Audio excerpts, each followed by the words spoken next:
Veronica, nice to meet you here in Ubud, Bali, where Nice to meet you too, Alan. nice to meet you. Thank you for taking the time. I was honored that we met through the existential serendipity of chance, Mm-hmm.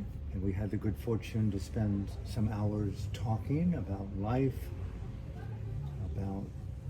in Bali, life in Russia, the war, life in America, the pandemic, so many different topics that compelled me to want to know more about your work specifically, because it was very compelling to hear what you had said as a life coach, correct? You're a life coach, and that you work both in person and you work remotely, digitally. People can contact you in any number of different ways through social media, Instagram.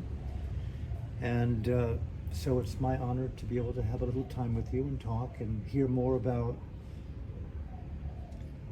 what the wisdom is, if you will, of your particular unique approach to human consciousness, to transformation, to caring about the future of life in the way that you do. So let's just dive in. What does life coach mean to Veronica? What should we know about the meaning of that, the way you use it? The way I use it, I believe that a person, any of us, we've been taught so many things, like at school, like they tell us about geography, drawing, technical drawing, even in my case. Sometimes I bring it as an example and I'm like, how did it help me in life? Jokefully, because I believe that all knowledge helps you in life, but I also believe that this ability to see at life from different angles, from different corners, can provide people a certain freedom. And first I mean conscious freedom, mind freedom, and as a result, life freedom. Freedom to do what you want to do and what you're capable of doing. What's most important for me, what you're capable of doing. Because I know my own path in life, and I've seen so many people, and I keep seeing many people who are so talented, who have so much to offer to this world, and actually live a happier life, but then they don't have that freedom, because good, bad, black, white, this polar world, understanding of life, understanding of the world is reserving them and actually limiting them. So life coaching, in my understanding, is a non-traditional coaching, non-traditional psychology, but yet both of those combined, where maybe a person will get a habit. I'm not trying to teach anybody my point of view. I'm just trying to share my point of view, so their point of view would be more like, what? Like, is that even possible? And getting that, people will extend it the way they personally will need. So does it make sense? Yes, it does. Very interesting. So correct me if I'm wrong.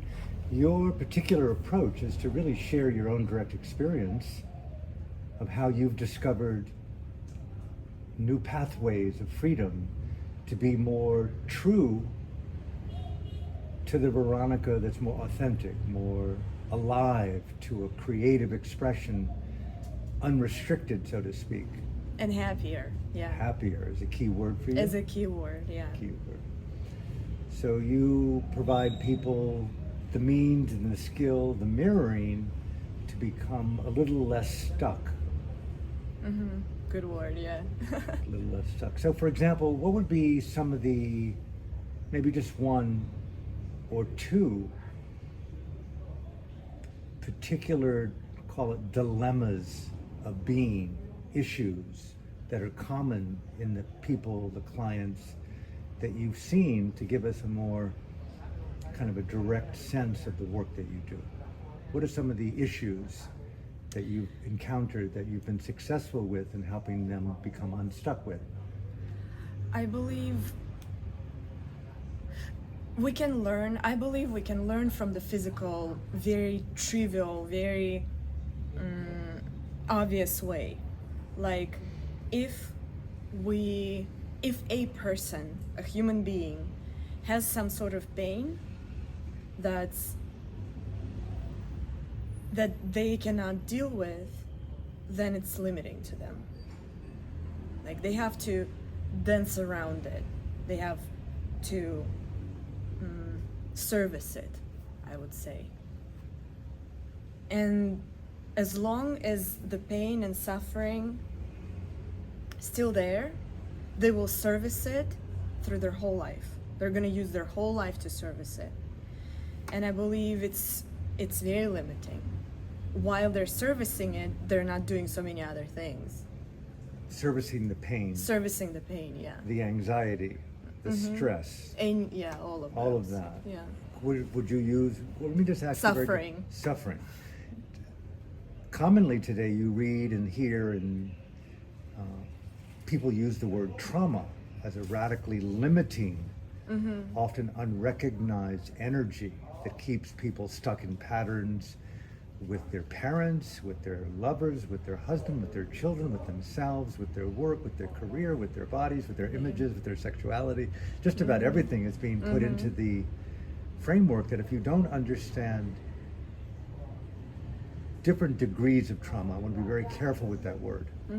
Obviously in war zones and in prisons, there's very acute forms in inner cities, from serial rape to violations with women to so many different ways. But there are also other forms that are surfacing, people that are including in this dilemma. How do you work with the issue of trauma? Yeah, I also was thinking that maybe we should, for the purpose of this conversation, to separate those two type of trauma, like the war and rape, and because it's something very important to address and something important to be helped with and given energy to, right? To help and restore and heal. Yet, as Veronica, getting my coffee in the morning, meeting strangers accidentally, getting directions from people, hang out with friends, calling my mom, as a regular human being that actually, I don't know, hopefully I'm not going to be mistaken, but majority of us are like that. Yet we act like we have been traumatized in a war zone. We feel obliged to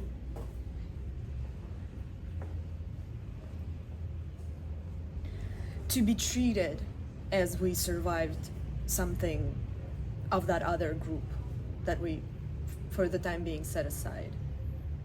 And this is the group, the second group, the everyday person I want to address, because as who I am, I'm around those people every day. And I feel, and because of that, because of who I am, where I'm placed, by this universe, I believe I can help more, because this is my, everyday circle. So to be clear, you're drawing a very elegant distinction, from my opinion, between a capital A, acute trauma, war and rape and just the horror of losing home and family and so many things. And then, I don't want to use the word ordinary trauma, but basic human dilemma, everyday life that we've all dealt with, from rejection to betrayals to learning to let go, to addictions, to parental control, to obedience by medical authorities and educational systems that tend to lie to us at times. You're dealing specifically with, call it basic human. Would you still use the word trauma? Well, this is what everybody uses, so let's use that word for the purpose of everybody understanding us, good. right? And so you do work quite specifically with that that stuckness. And may I ask then, how do you work with that everyday human trauma? What can we expect from Veronica? Well, my motto is I believe that there's no trauma. Wow. Okay, there's no trauma. That's a existential showstopper. Would you please explain more? I've never quite heard it that way, but I'm all in to hearing how you hold that. I believe, first of all, that trauma, as we call it, let me explain it this way. When we say trauma, like childhood trauma, my husband did something to me, trauma, my neighbor, something did to me, trauma, that sort of trauma is not trauma. It's how do you call it in English? Offense? Like that I took offense in somebody else's gestures. Somebody felt hurtful to me. Somebody did something, let me rephrase it even maybe better. Somebody did something to me that I didn't know how to deal with. I didn't have means to deal with it. And because of that, I'm like, what the hell? I have no idea what to do. I'm hurt. Because actually now I'm thinking, like, let's take boxing, right? Boxing is a sport. When you're a good boxer, you protect yourself, right? Like when you're a good boxer, when you know how to box, like one of your goals is to protect from somebody else's punches, which we call good game, good strength, right? Boxing professionalism, boxing strength. So taking that example is like you didn't know how to box and somebody got you. So it's their problem or yours that you just didn't know how to dance around the court. And so I believe all the trauma is holding a lesson, like it's like a little box with a little lock on it that you need to unlock, and there will be so much potential, power, strength, and most importantly, and that one actually holds all, love. When you have love, then you can deal with all that. So let me reflect back what I think I hear you say, and definitely don't hesitate to state the obvious. Evolve my thinking to align with what you're actually saying. So you're saying that classical lowercase a trauma, not acute trauma, but just day-to-day complexity, can be felt somewhat as an offense. It's offended me. I feel annoyed.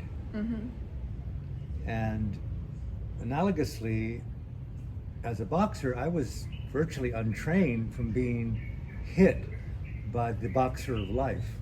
Call it mom, dad, lover, God, goddess. And what you're saying is that this is kind of an existential human gift to learn to get I'm in the ring, for God's sake. I'm a human being on the planet.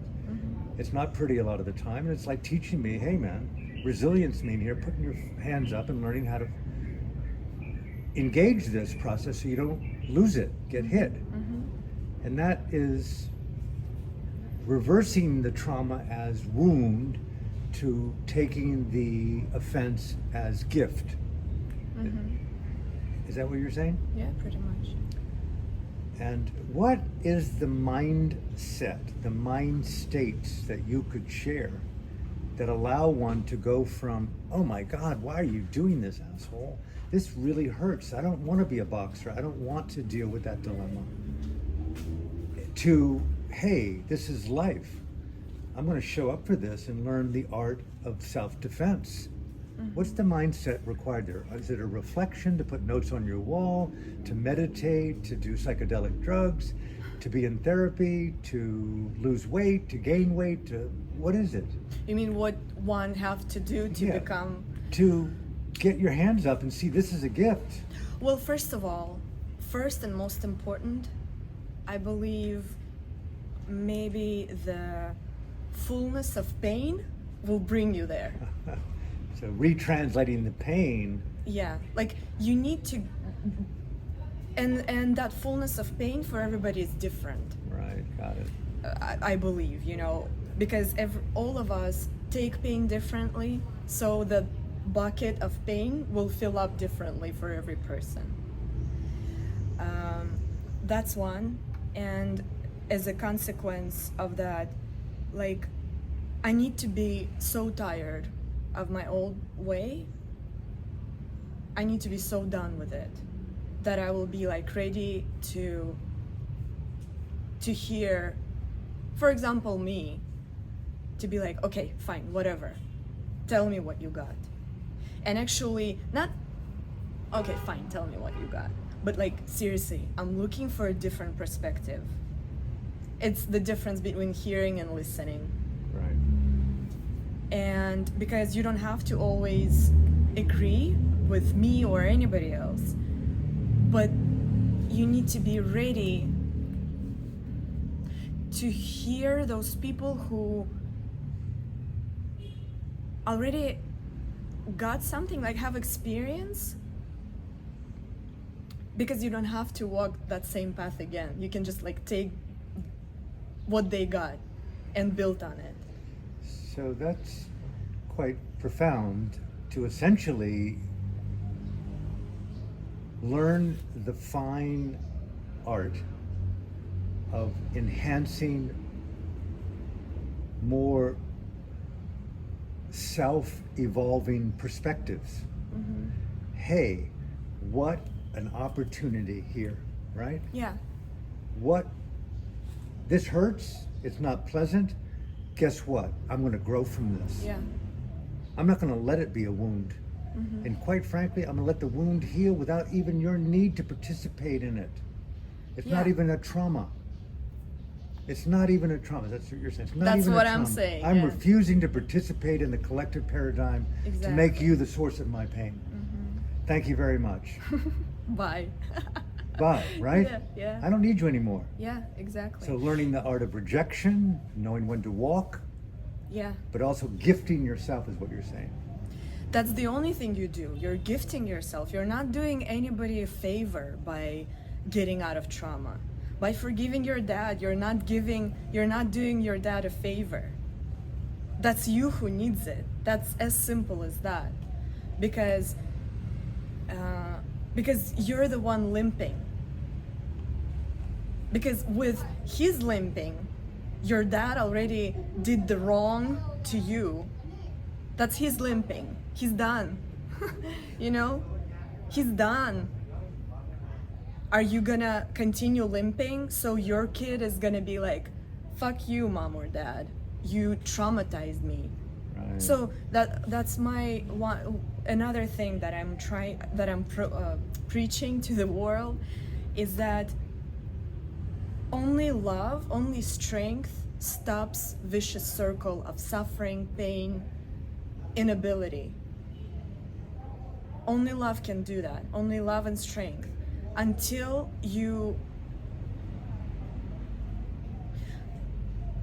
blaming somebody, doesn't matter who, your dad, your parents, neighbors, that truck driver, whatever, until you take pleasure in screaming at them, blaming them, telling them that they're assholes, that they're, all that. You're stuck. You're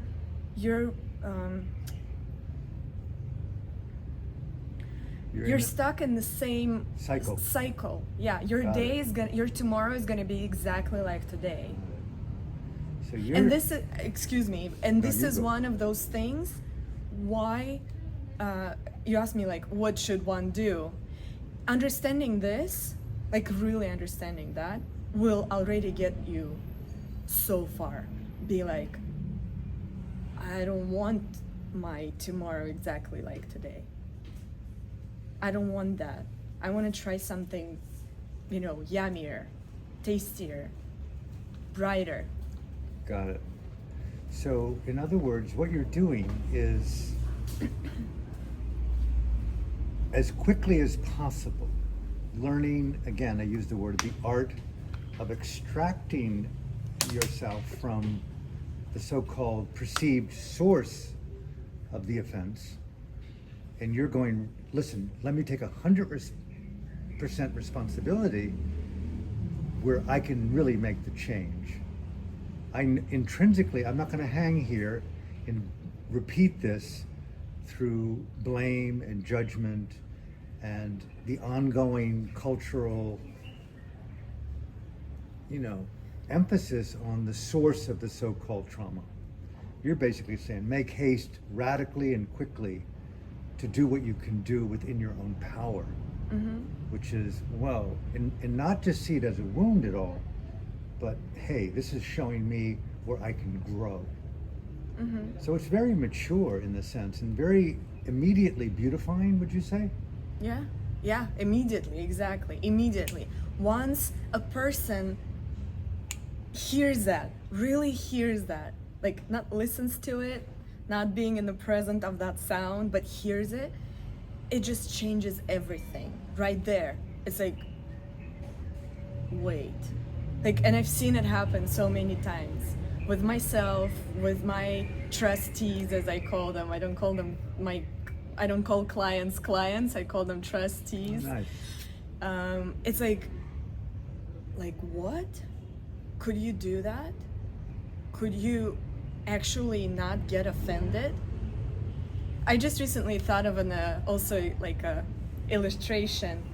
It's like, how we called something limping? You can also like recall it as shitting yourself in front of someone. So say your dad, mom, your neighbor, whoever hurt you.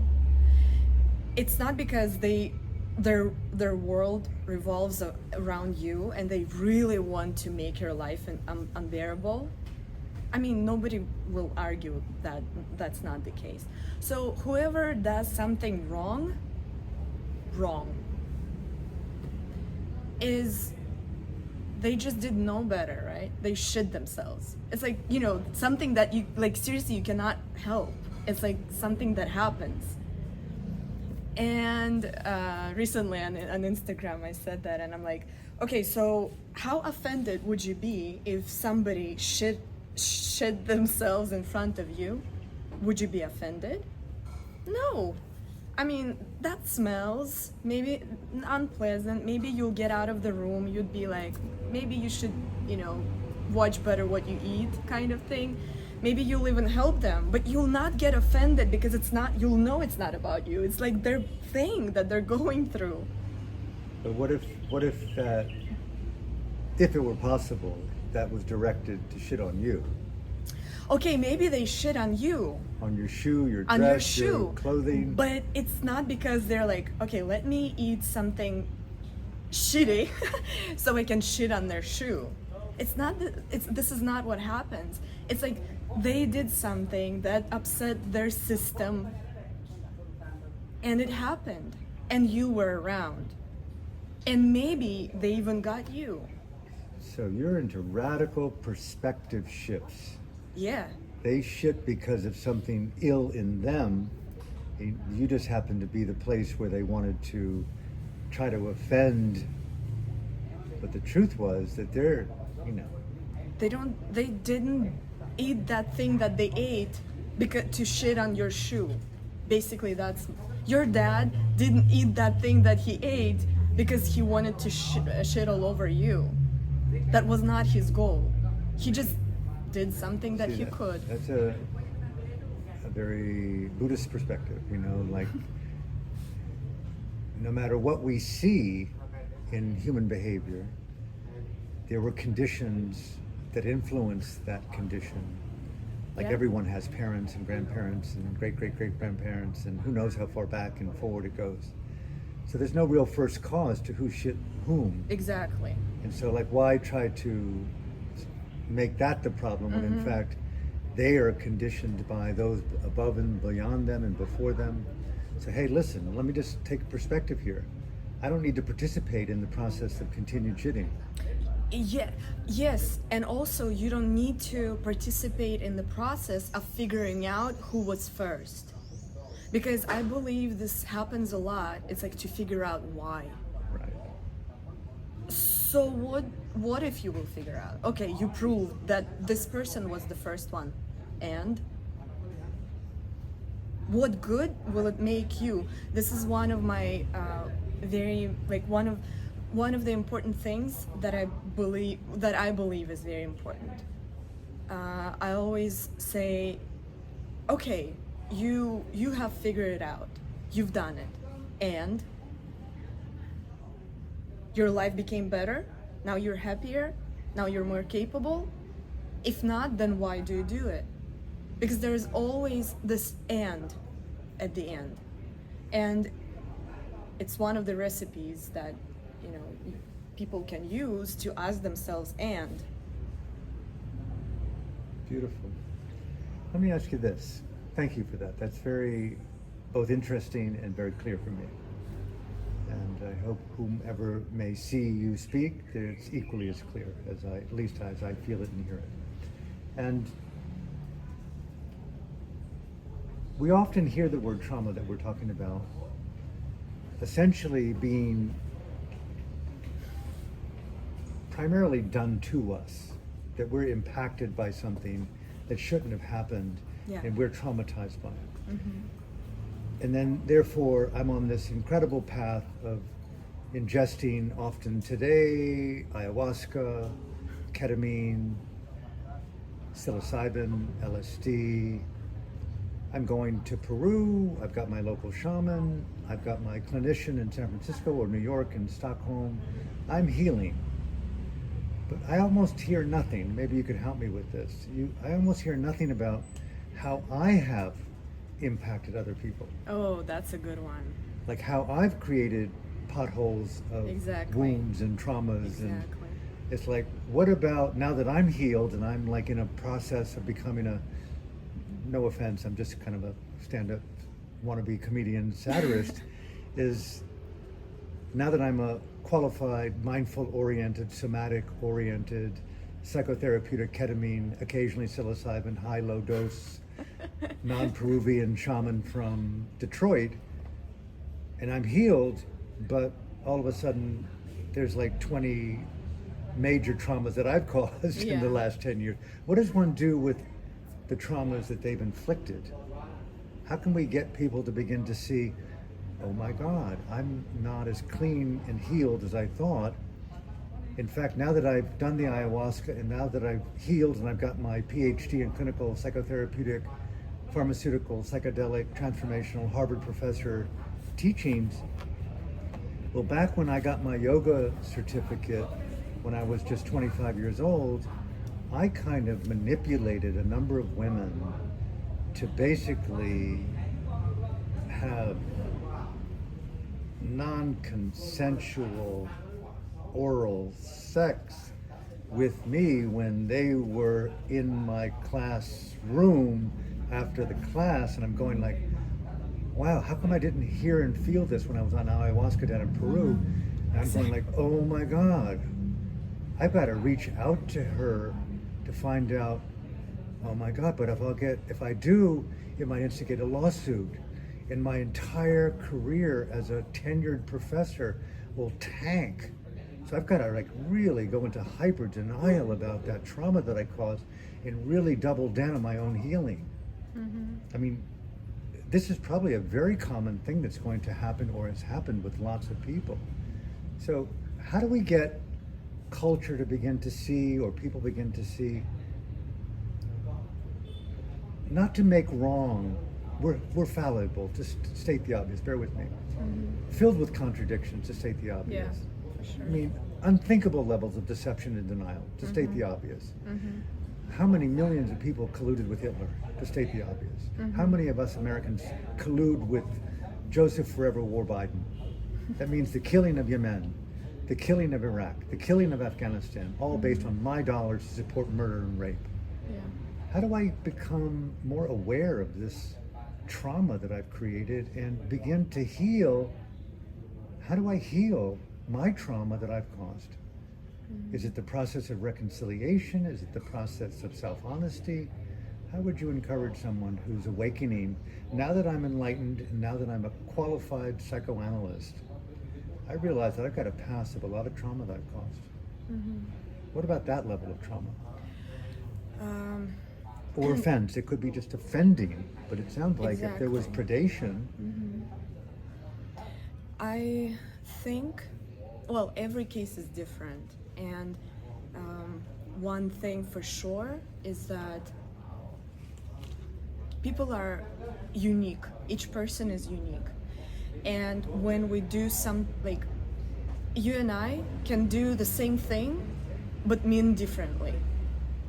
So when people from the outside, a third person will observe us do the same thing, what they will think of us doing the same thing will be something third. All that to say is how useless it is to talk about examples. For example, this person, blah, blah, blah, blah, blah, because that person needs to be right here in front of us and talk about her or his feelings and blah, blah, blah, what exactly happened. And only then you could, like, step by step figure out a path out.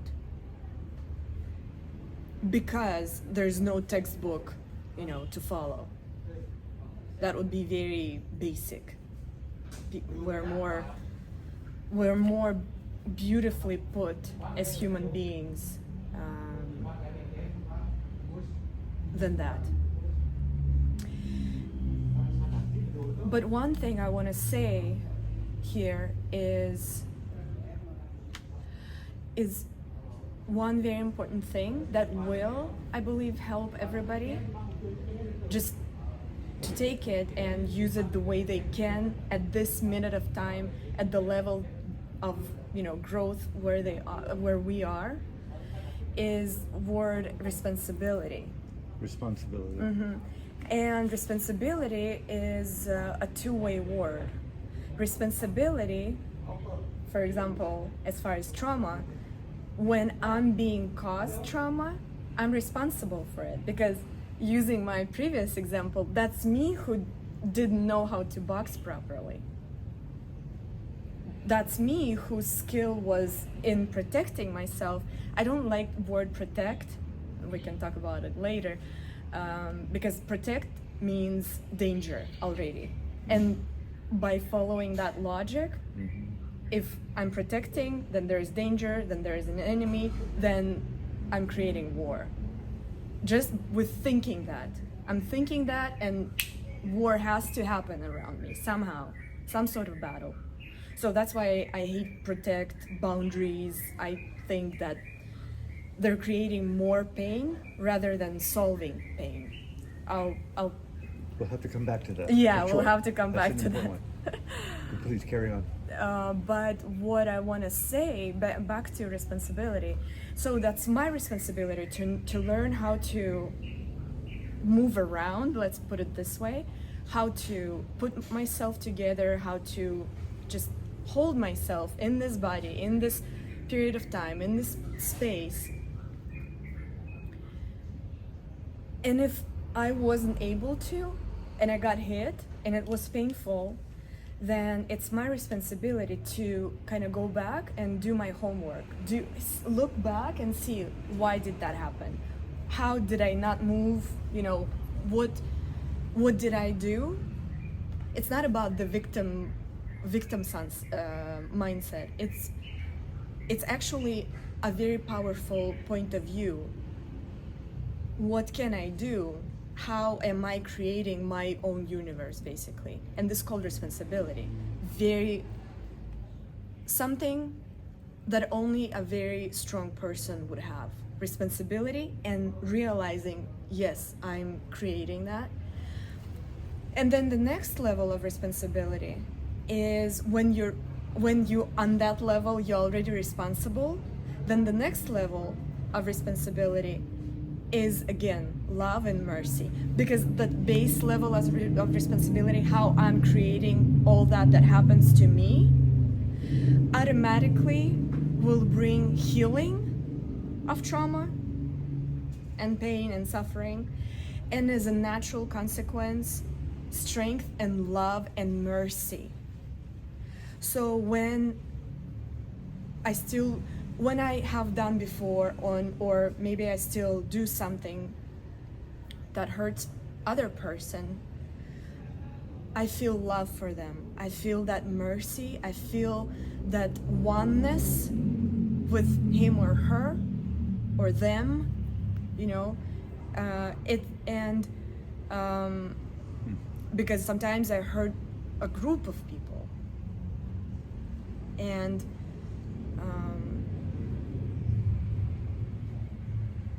when I'm truly in that state of love, of the responsibility, of strength, of love and mercy, then I know how to deal with it. I don't have a question anymore. I might need a moment to gather my strength, because whenever we do something for the first time, sometimes we need that, like, okay, you know. But I don't need an advice. I don't need, somebody telling me what to do. I know what I should do, and I will do it. Because that love for the other, for their pain, the love for the other and mercy for their pain will be already basing on my own dignity.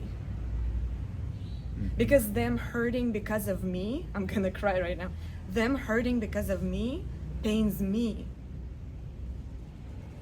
Exactly. You see? Yeah. So that's why you won't need an advice. That's why you won't need a consulting of some sort. You'll take your time, maybe, but somehow you'll find a way to help that pain. Beautiful. Beautiful. It's something so innately pure in what you're saying.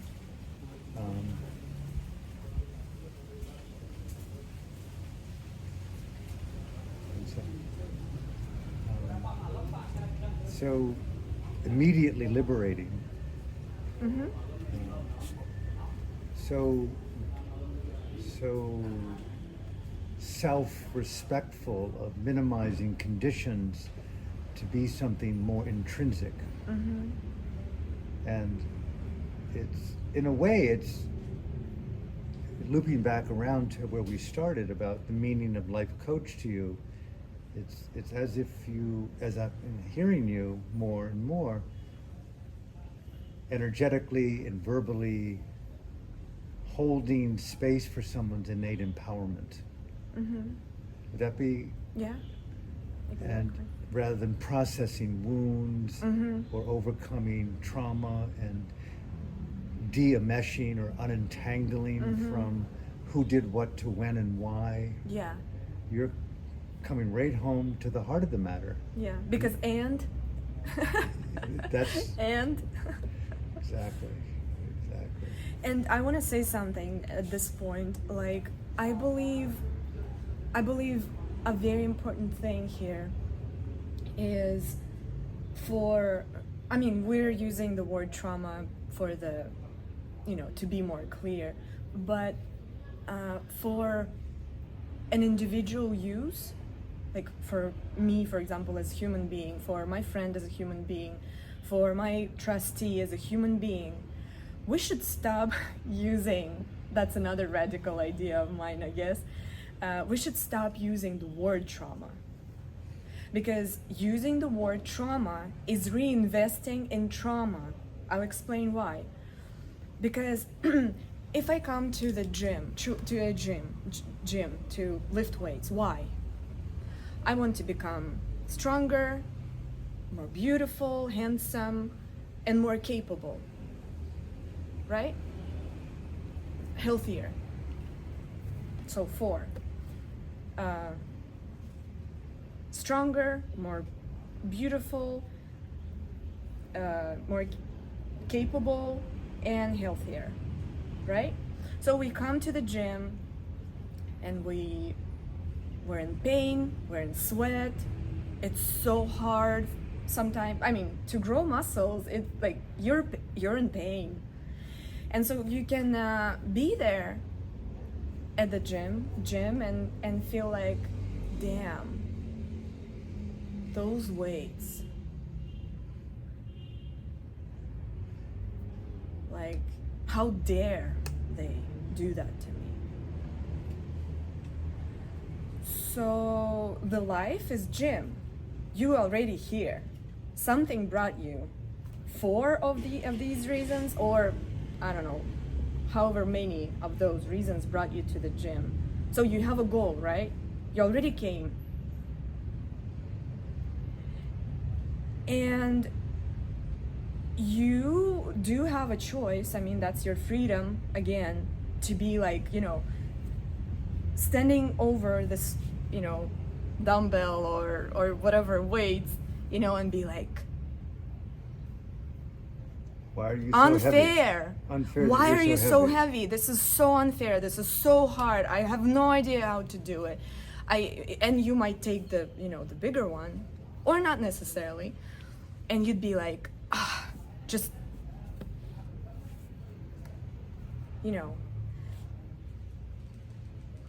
But what does that mean? That means that while you're doing that, you're not getting more capable, you're not getting stronger, you're not getting more beautiful, you're not getting more healthier. You're just standing there upset. And so I started with stop calling it trauma. Maybe that should be my new motto. Stop calling it trauma. Trans trauma life coach. Trans trauma, yeah, exactly. A post trauma. But yeah. Or just something like that. Yeah. It's interesting. Very, very interesting. So the more you call it trauma, like for example, this is what I believe is very dangerous. I mean, with all the respect to all the previous teachers and scientists and everybody, but they were doing their job way before us today. The world is different. They were preparing the way, just like our parents were, right? I mean, they were dealing with life how it was then when they were. So with all respect, but I do feel that it's very dangerous how people that have been through some sort of therapy, some sort of work, they go around and are saying something like this: yeah, I healed my trauma. I'm good now. To me, it's like, we need to talk. Because when you're really healed, how can you call it trauma? You got the treasure of it already. You, like, right now, me personally, like, I have a life experience. Like, my dad left the family when I was 5. It was 1999. We didn't have anything to eat. I was given ham for my birthday. Ham, because we didn't have money to buy ham. So ham was like woohoo for me. I was wearing the same shoes for years and years and years. My mom was beating me up until I was like 15 or something. She was running after me with like whatever. I mean, not the most dramatic in the world, but I had my fair share of things to deal with. And I'm saying that because for a long time I was so upset with my dad. I thought he was like a dork head. I would not talk to him. For 10 years we didn't talk with my dad. I would like cross the street if I saw him coming on that side of the street. Then I was like so upset with my mom. I was thinking that she's the worst mom in the world. So it's not like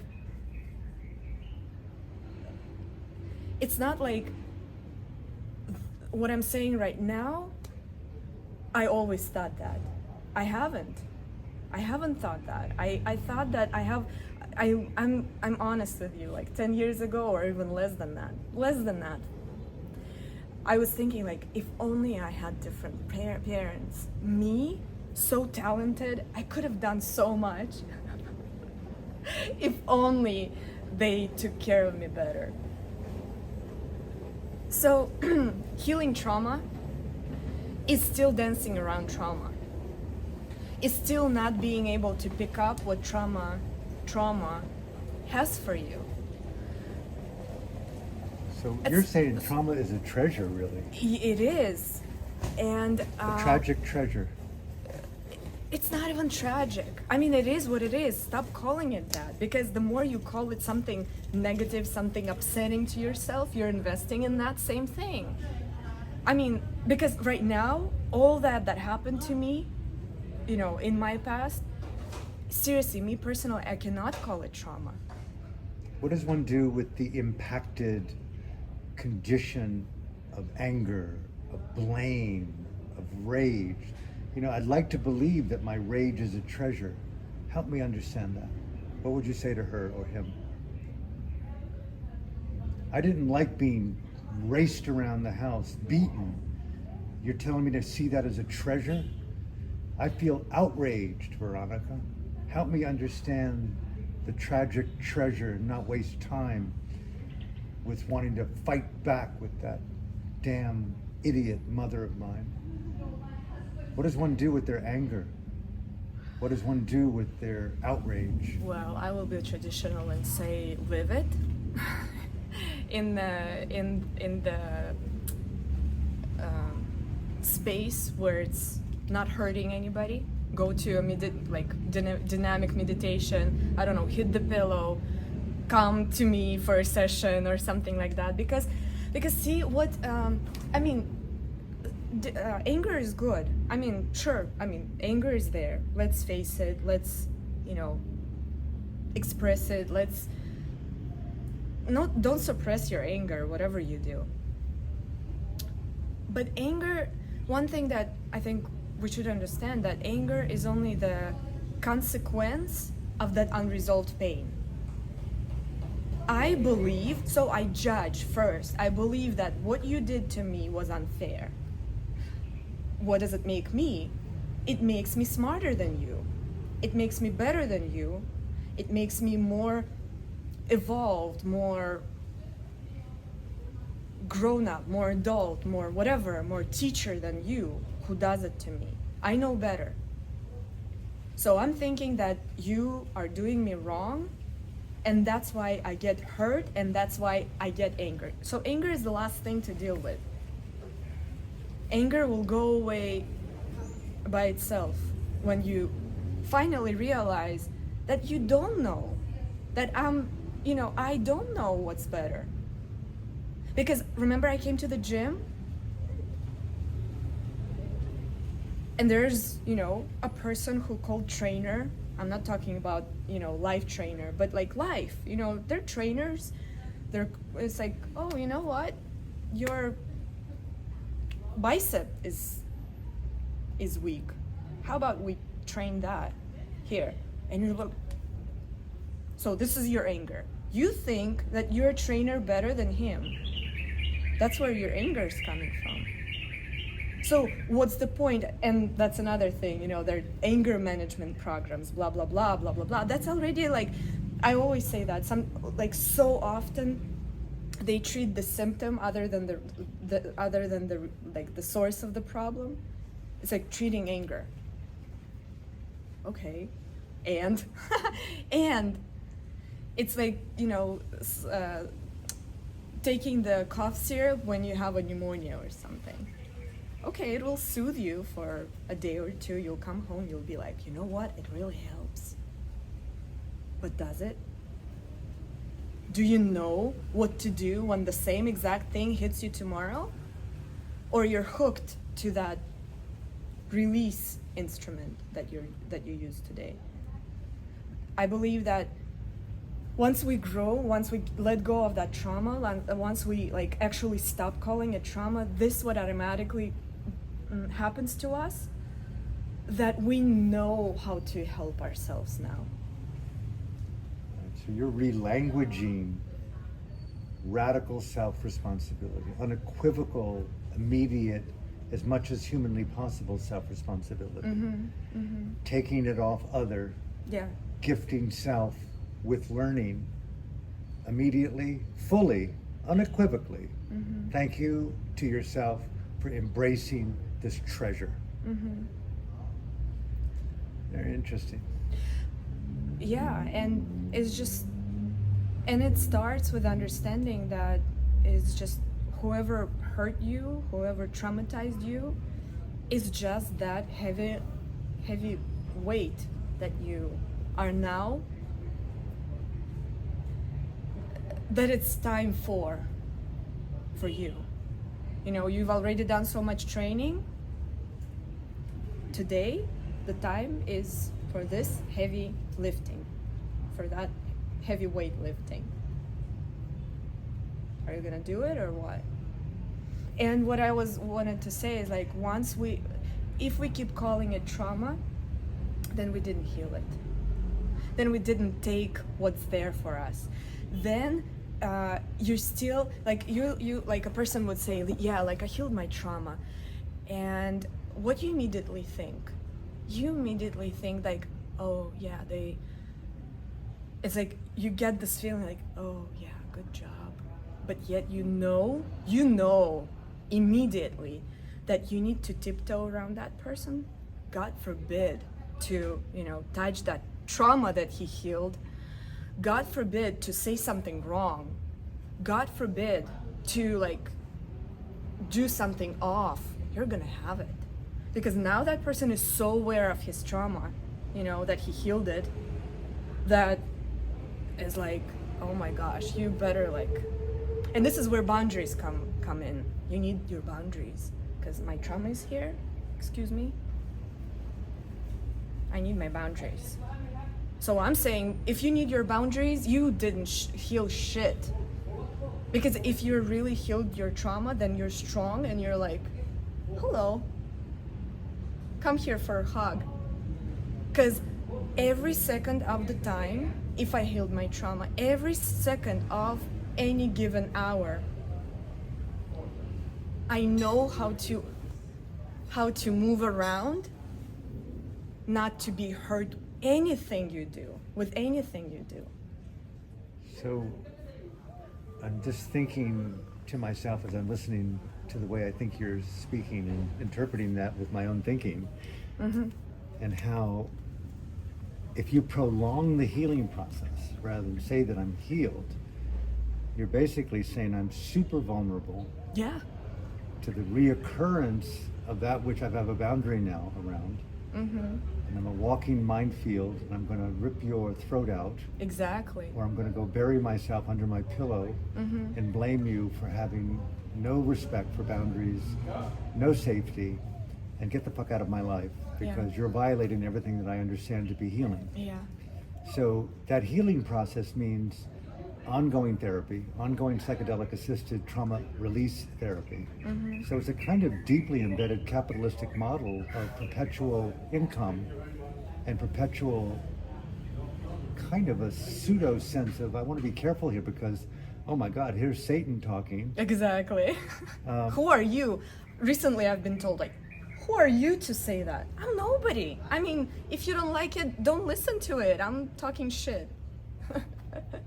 Sorry for interrupting. But why postpone empowerment? Mm-hmm. Let me try on that I'm not as traumatized as I thought I was. Yeah. Let me experiment here with reinventing the word, not to even use it. Yeah. This boundary is more porous, and in fact, it's more of a kind of trampoline. Not a boundary, it's not a wall. And I'm going to experiment with my courage. I'm going to experiment with my capacity to be empowered. What are the virtues of empowerment? What's the mindset of empowerment? What are the states of mind? I'm going to go to the gym of my empowerment. Yeah. No longer healing anything. I don't eat to heal hunger. No. I don't sleep to heal Exactly. tiredness. Yeah.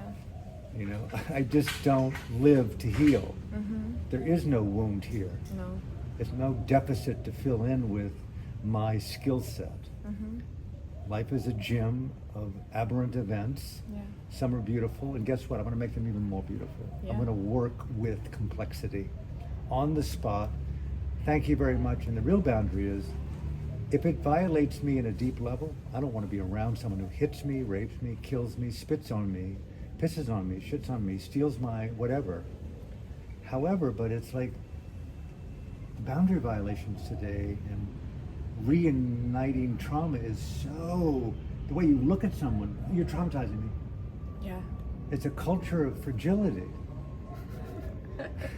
Yeah, fragility, exactly. And it's like all in the name of healing. Yeah. Next thing you know, there's climate collapse, there's an atomic bomb, and there's food shortages, there's digital currencies. Now you're basically controlled by social credit scores, and your trauma, you wish you, wow, I am now becoming successively more traumatized by culture. Mm-hmm. Whereas in fact, I better start empowering more rapidly. And the funny thing with trauma is the more you're traumatized, the more you think you're traumatized, the more you're gonna be traumatized.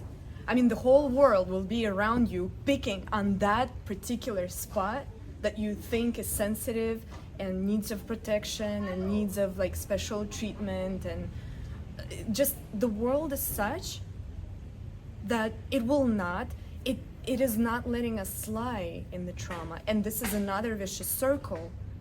Unless you grow strength out of what you yesterday called trauma, stop calling it trauma, you grow strength, you grow love. Unless you do that, the whole world is gonna be picking on that spot.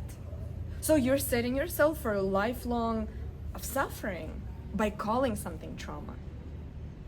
Wow, you call me radical life coach. How about if we take a pause here halfway through? Okay, so we're here for part 2, Veronica, of this very compelling conversation. A final question or two, if I can. Someone comes to you, a client, a trustee, and excuse me if this is repetitive, but just for the sake of deeper clarity then.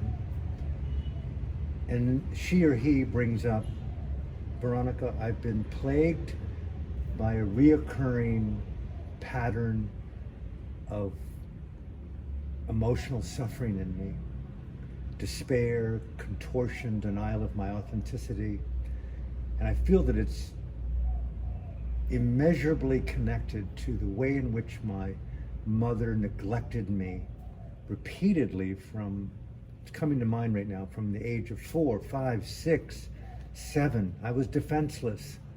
I couldn't speak to her, and I felt radically abandoned, misunderstood.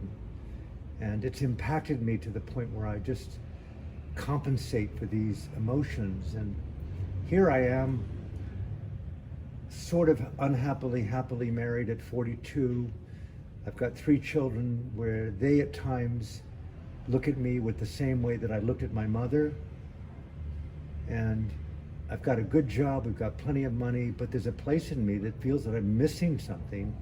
And most of my colleagues are going back to childhood patterns with family systems, using moderate to higher doses of psychedelics with psychotherapy and assisted transformational mindful therapists here in New York. And I'm going like, maybe there's something I'm missing here, but I'm a little contracted by it all. There's something not quite right about the word trauma and about childhood wounds, and I heard that you do it differently. What is different about what you're doing that could help me not having to do childhood regression and making mommy wrong? Well, I wanna add something, like, when from the theory of psychology, which is, I think, very important, when the so-called trauma, and I'm not using this word sarcastically right now, exactly, happens when we're little, like 3, 5, whatever. Actually, it's believed that a person develops only up until 7 or 10 years old, but if we're taking psychology theory. So all the reactions, all the responses to whatever happens to that little person is formed then, before 10. After that age, it's just repeating similar reaction to reminding situation. So, and one situation is enough for a particular trauma to be stamped into someone's soul and heart. So basically, at that part of the of this human being, evolution in this particular part stops at that age, 3, 5, 7, whatever. It doesn't develop anymore. This traumatizing thing happens, and from that point on, this particular person for that particular situation will always respond this way, always. And understanding that, I believe, is very important. As I said, I love proud people. I love working with proud people because they have enough of that tension inside of them already to be like, no, I don't want to be that way. I myself like that. I'm in that department very proud. Like, I don't want to be weak. I don't want to be 3 at the age of 36. So I will be asking everybody if you're okay with being 3. If you're okay with being 3 until you die at 155. Is that okay with you? Then if it is, then I have nothing for you. Like, I mean, bless you, have a good life. I mean, I have all the respect for you. So I love the provocative psychology as well, because I don't believe in babysitting grown-ups. It doesn't have anything for them. Babysitting grown-ups is just making them more and more babies, investing in their weakness, investing in their babiness. Why? They're already doing a good job. But to the proud people, prideful people who are like, I don't like how it is right now. I just don't have the means. I want to see, like, I just don't know how to overcome this wall of, limited vision. I just want to see, can somebody just, lift me up a little bit, give me like a lift, because I want to see. To those, like, there's so much that you can actually start. Sometimes that tension, that anger, that madness is like, hell no, I'm not gonna be 3. I'm done. Is already enough to change a lot of things. Only even that.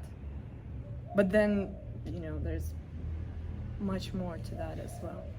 And also, responsibility, another thing that we've mentioned before, that it's like, you're 35, 50 something, even 25, even. The life is still expect you to, your life is giving you conditions of this game uh, according to your actual age of 25. So if you're 3 at the level of the game meant for 25, then you're a loser. Because it's, if you came to, I don't know, a doctorate degree university with your education of first class of primary school, guess what happened to you? So you're saying that someone, say under 10, who comes to you, no, excuse me, they're older than 10, but they speak about a so-called trauma, a set of traumas that happened before they were 10. That your first line of response to them is, hey, this happened back then. How will you deal with it now? And they're saying, that's why I'm here. I don't want to be 4 years old. I want to be 25. I want to be 55. But I'm impacted by that which has happened so many years back. What do I need to do to work with this? Which I think you've already said now in the first part of this interview, this conversation. How do I work with it? I don't want to be an adolescent as a college professor at Harvard, especially a psychedelic-assisted transformational mindful psychotherapist. But I begin to see, the more that I do the plant medicine, more and more wounds are being revealed that happened when I was young. What would you do? Well, all the following probably would be just some like little techniques that you can, and it's already like more unique work. It's depending on what kind of attitude a person would have when they say that. Because to say the same exact things, you will use different words. You will use, and that's already talking about my personal and professional approach to my work. This is how I help people. I don't have a protocol that I follow because I believe protocols are soulless. They're very formal. They take a long time, and that's why some therapies, some programs, they take so long, because they're not aiming directly to that person exactly. They're just like combing through the whole thing, giving you everything the psychology got on that topic. That's why, how much time you got? But I believe the new psychology, that's adapting to the new speeds. We don't have time to travel from one city to another in 2 days. Hour at the max, and we're later like, I'm late, right? So I believe the world is adjusting everywhere, together with psychology, together with our subconsciousness. We have means, and my way of dealing that is I'm hearing where exactly, like a person says those words that you just said, but then they will mix something else, something personal, something that only that person will use, that the word or the attitude or the body posture or the mimics or something that will give me the substance for work right here without the protocol. Got it. So you work radically individual, radically immediate, and really from that attitude that it can be done right now. Immediate, integrated, non-integrated, immediate wisdom, radical, immediate empowerment. I don't want to work with protocols. There's no system here. I'm going to do each mind print like a fingerprint, unique. Yeah. And guess what? We don't have time to not waste, but you can do it. It can be done. It can be done. Nike, just do it. Here's how. Exactly. Just do it. And guess what? You don't have to pay me for the next 27 sessions to get 10% into the wound. Exactly. There's no capitalist protocol here. We can do it right here and now, and you are done. That's what you're saying? Yeah, you're done. I usually say like, usually it's enough like up to, I don't know, 8-10 sessions with me to do that together, that base that gives you your own power. Like you start like you start to be independent. Of course, the personal, like I always say that the work within you never stops. Will you be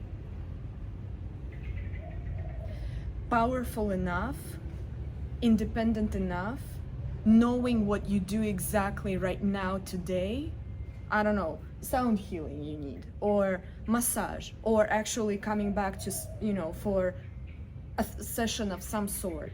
Doesn't matter to who at that point. I will find the help. But in that finding, I will be very independent. I will not be like, oh, I have no idea how to live my life anymore. I probably need to go through another course of therapy or whatever. No, you'll be like, okay, it just comes.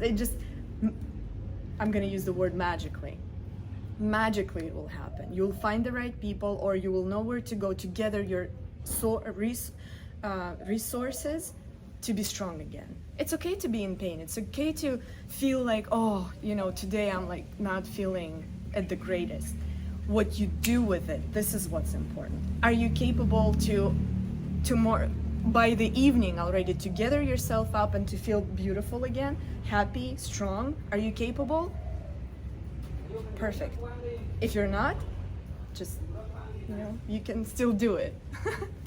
So that's my beautiful. Yeah. That's very, I hear that, feel that. That's something very refreshing to just feel the immediacy, at the same time the humility that it takes 2, 3, 5, 6, 7, 8, 10 opportunities to keep alive the process. But that empowerment that you speak of so well is a very beautiful, refreshing to reflect back to you, from my humble opinion. Thank you so much. A very refreshing attitude that not only can I do that, I will do that, we will do that today. Mm-hmm.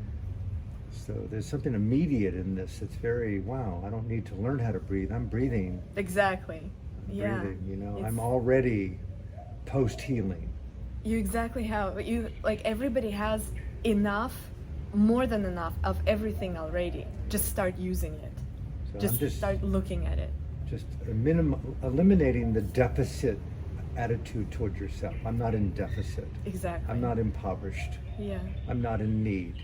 Mm-hmm. I'm just feeling emotions that I translate culturally based upon those unexamined definitions. Mm-hmm. I'm going to reverse them with you, is what you're saying. Mm-hmm. That's beautiful. So how about we could go on, which I would invite if we have the time to do that, but how about today, if there's anything that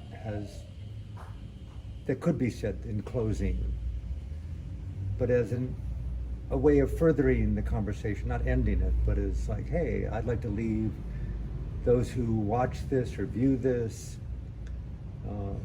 with this. This is my closing remarks today. Is there anything you'd like to share or say that might be valuable to a listener or a viewer, or just your own integrity?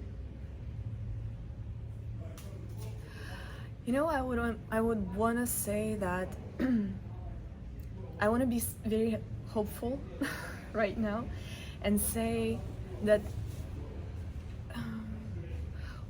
usually when people start the work within themselves, that happens when they're very much in pain. They're at the lowest. They feel like their life has gone to shit, like that they're incapable, that they have no idea what to do. They lose hope that it can be helped. So it puts them even more into depression, even more that hopelessness, because they don't believe that something will help them. This is a very, like, I've been through a year and a half of depression. I know how it feels. Like, it feels like, yeah, those people are, or all other people are winners. You know, they won this prize of easy life. Of, yeah, they're the winners, I'm the loser. You know, nothing can help me. You know, I have no idea. I'm in the dark, like literally in the dark. I really want to say that so many people before have been there, have felt that, have felt, again, I'm gonna cry right now, have felt that hopelessness, that weakness,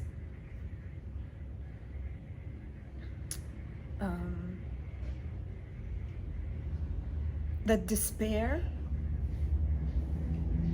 And the good news is that already there's a path, you know, like a little trail, little or not so little. There's a trail. You don't need to make your own trail. You know, you don't need to, I don't know, order 4 tracks of asphalt or whatever, cement to make your own path, you know, every day. People have done it. Use it. Use it. You know, it can be done. And at this point, I will challenge everybody who hears it, or to finalize what we have discussed today, is being upset over your own lack of professionalism in the game of life, which is fine, you know, fine, you got hurt, you know, but what you do with it. Do you want to stay inadequate, or you want to, you know, level up?